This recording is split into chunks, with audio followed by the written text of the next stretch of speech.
Hi internet peoples. I'm going to get a proper setup at some point, I promise, because so far it's just been me wedging my phone up against whatever I can to try and record.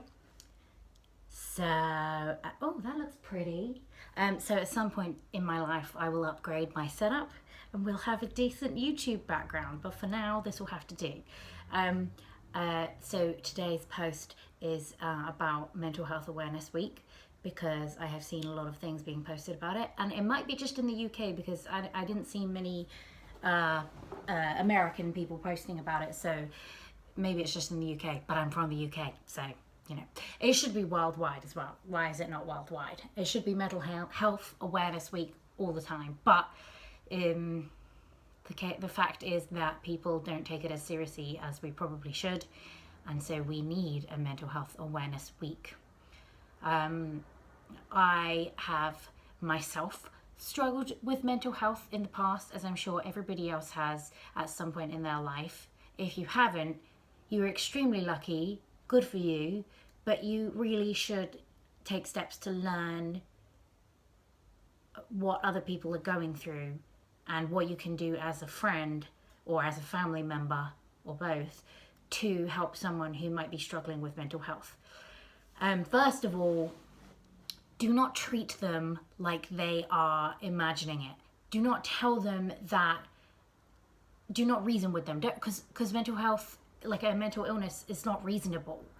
It doesn't, you telling them, yeah, but your life's so great and you've got everything going for you, that doesn't help someone who's suffering with depression or anxiety. That just makes it worse, because then you panic that like, oh yeah, why am I worried? Why am I anxious? Oh my, and then you get anxious about being anxious. Seriously, it is the worst thing ever. And depression, I can imagine, same. I know the same. So if you are a friend or a family member of someone who is or might be struggling with mental health, don't try and reason with them. And I know you probably are only trying to help, but don't tell them that it's fine and they're imagining things, and you know, don't think about it too much, you're overthinking, because the exact point of a lot of mental health issues is that it's not something that you can control. So telling someone anything that revolves around the idea that they can control it is really not helpful, and just reminds them that they cannot control it sometimes and makes them more upset. So please don't do that. I just spat. Also, I talk a lot about like pill shaming. A lot of people are really, I am going out to dinner in a minute. I'm not just, this is not what I look like day to day. I never wear makeup. I never bother really, whatever. Yeah, so I've been thinking about pill shaming a lot recently, and I feel like it's important to normalize the idea of taking anti-anxiety medication, antidepressant medication.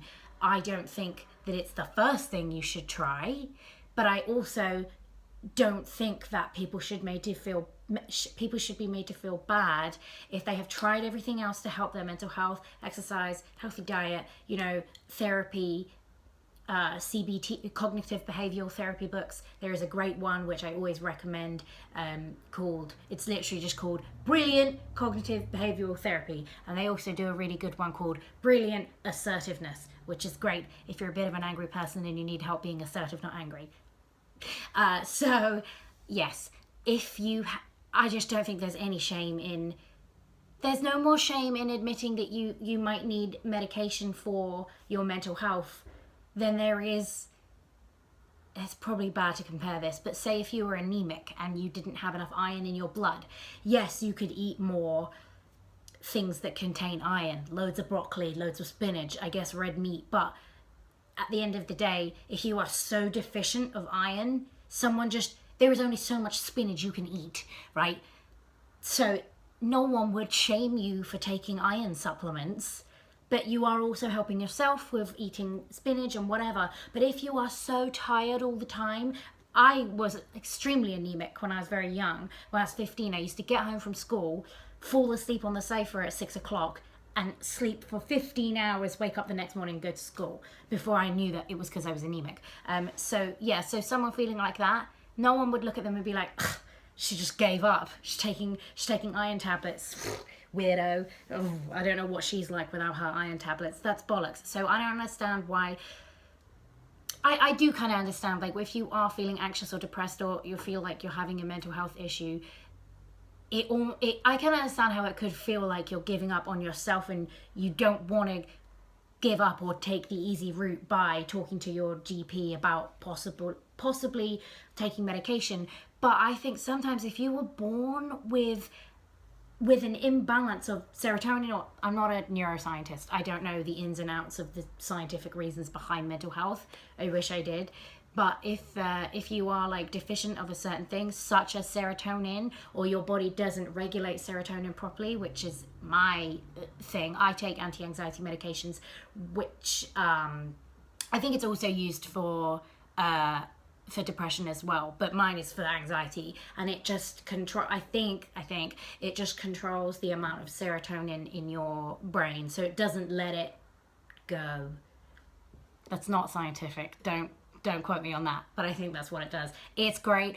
I've been taking them for 6 years, and when my life is more settled, I would like to slowly come off of them, but I don't feel like I'm a different version of myself when I just feel like I'm myself.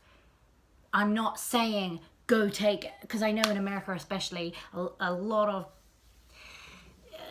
it's a messed up industry where people can't wait to get you on antidepressants and, like, you know, a lot of stuff. It should not be your first point of call. It shouldn't be your first thing, but just in the same way as if you are really overweight, your first point of call, I need to learn that expression. Your first thing, your first resolution should not be to get a gastric bypass. It should be a gastric band. It should be to start exercising and eat healthier. But then if you eventually find out that I don't know, I'm having a hard time like finding a comparison, because you can't really compare anything to mental health. But I did see a video the other day about what it would be like if people treated mental illness the same as they treat physical illness, and it exemplified everything I've been saying for the last 6 years. And yeah, I am by no means thinking that, you know, taking anti-anxiety medication, antidepressant medication is the answer and a fix-it pill. It's not. You know, I had counselling, which really helped. If you're in the UK, you're really lucky, because we have the NHS, and a lot of GPs can refer you to a counselling service, especially if you're under 21. There's a lot, they're free, a lot of them. Sometimes the waiting list is long, but I was waiting, I think, for like 6 months, but obviously it depends on the severity of the situation. I knew I was anxious and I really would like counselling, so I wasn't like an at-risk, high-risk case, I don't think. So I think if you really are at the end of your tether, I'm sure that they prioritise those cases. So don't let the waiting time put you off going to your GP and asking about counselling. Yes, so I would like to tell the world that I take anti-anxiety medication. I don't feel high every day. I don't feel numb. I don't feel like whatever everyone thinks that anti-anxiety medications do to you. I just feel like myself. So as part of Mental Health Awareness Week, I would like to make a plea for everybody, or a lot of people, to stop this stigma. Not because it's not just around mental health. I feel like we're starting to destigmatize mental illness, but even within that, people who are suffering from mental health problems almost sometimes will be disapproving of someone who's like taking medications for it, because they think that is the easiest way out, and that person has given up and is just drugging themselves. I don't see it like that. I see it like, if you were born with a lack of something, or if you grew up and, you know, it's nature and nurture, you might have the genetics to be predisposed to mental health issues, or you may not have the genetics for it, but you've had like a hard time in your upbringing, and, you know, it triggered certain things. Either way, if you're feeling horrible and crap, why on earth would you not go to your doctor, or or feel ashamed to admit it. And I do understand. I understand why, but I wish we weren't living in a world where it was like that. You should be able to talk about your mental health just as much as you would talk about your physical health.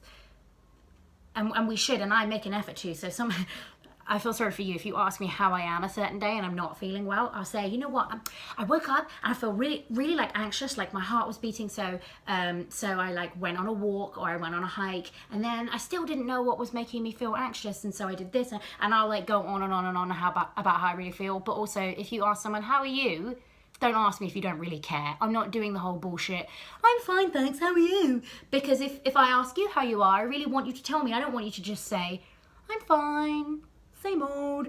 I'm asking because I care about you, and you can tell me with your real feelings. And if we were all just a little bit more emotionally honest, especially people who are taking anti-anxiety, anti-depression medication, who are in therapy, who are taking steps to deal with their mental health, we should all be more open about it. The more people talk about it, the less people are like, oh, but no one talks about it, like I'm the only one. Seriously?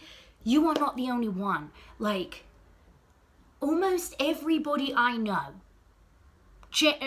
okay, that's a stretch, but like, I would say 90% of people I know have either suffered from mental health problems, are suffering and know it, or are suffering and haven't come to terms with the fact that it's a mental health issue, which makes me so sad, because I've seen like firsthand how much diet, nutrition, exercise, counseling, cognitive behavioral therapy, reading books about it, but I understand that brings on anxiety, and people sitting down to read, it brings on my anxiety, so you can't always do that. Different things suit different people, but I've just seen how things like that can save your life, can change how you feel and make you feel like you have got yourself back again. So I hate that anybody would be feeling like they're ashamed to admit it, or like it would be giving up to admit it or go to their GP and talk about their mental health issues, because it is not. I admire people. I'm bigging up myself because I did it. But I also, my friends or my family or anyone that I know that's like, you know what, like, I think I might need to talk to someone because I'm not feeling good, and I haven't been feeling good for a while, and I've tried everything, but I don't think it's something that I necessarily can control anymore, and I would like some other help. Oh my God, like when someone says that, I want to just give them a hug. Like, oh my God, I just imagine how many years or anything that they've been trying and wanting desperately to say that and have not, because they're like, no, society doesn't accept people with mental illness because it looks like a weakness, whatever. I don't think that. I think almost everyone struggles with mental illness problems. The strong ones are the ones who are like, you know what? Fuck this. I don't need to pretend I'm fine. This is not something that I've done to myself, so I don't need to pretend I'm fine. I'm allowed to say I am feeling anxious or I'm feeling really depressed just as much as I'm allowed to say, oh, I've got really bad period pain, or oh, I've got whatever. Like, I've got a cold, I've got the flu, whatever. Even the word mental health kind of annoys me. I use it all the time, just to whatever. But mental is physical. They're like, I say it all the time, mental and physically. But it is one thing. Your brain is part of your physicality. So it should be treated like your health. It shouldn't even have to be called mental health. It's your health.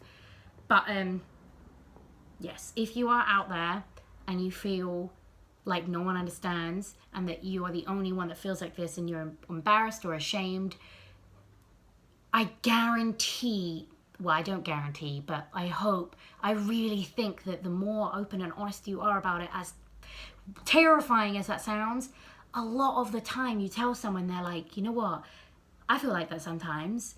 And then by talking about it, two people feel better in the world.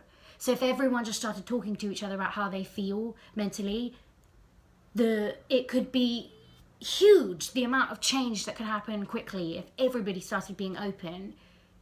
And if someone does open up to you, if you don't understand or if you haven't gone through that yourself, that's fine. But just be a friend. I think everybody should prepare themselves for someone close to them having issues with mental health, or even themselves having issues with mental health. So look up, what the best course of action is, how to talk to someone when they are at their worst. because the last thing you want to do is make someone who's been terrified to come out and talk about their health issues, them tell you, and then you say a really stupid thing. Even if you intended well, you say something dumb and it makes them feel worse, you know. But yes, if you are one of those people like me when I was younger, and still to some extent today, who's feeling incredibly anxious and like you can't control it, it is not your job solely to control that. You can't be expected to control. Some things happen in your brain that you have no control over, no matter what you eat, no matter how much you exercise, whatever. Sometimes it could be made better, but there are some times when, you know, give yourself a break. You have an chemical imbalance. It's not your fucking fault. You know, talk to someone and they might say, you know what, I feel the same, and then you feel better. Or you can always, you know, I say to people, if you are at your wit's end, I'm not a therapist, I don't have any fancy science degrees, but if you just want to talk to someone, email the thiswasmadebymeg@gmail.com email address, and I can try and give some advice. It's not going to be scientific, you know, disclaimer, I'm not a therapist, but I just know how it feels to feel like you can't talk to anybody and no one will listen and you're terrified. So talk to someone, please. Order a book off Amazon, the cognitive behavioral book off Amazon. It's great. I think it's like 10 quid, which seems, I think you can get used copies for much less, but just do it. Go for a walk, and at the end of the day, if nothing's working, do not be ashamed to go to your GP and say, I've tried everything, I think it might be time for, you know, some kind of medication. Try and get them to give you counselling as well, because counselling is fantastic, but don't be ashamed if you feel like you can't control it yourself, because sometimes it's not your fault. Stay strong, people.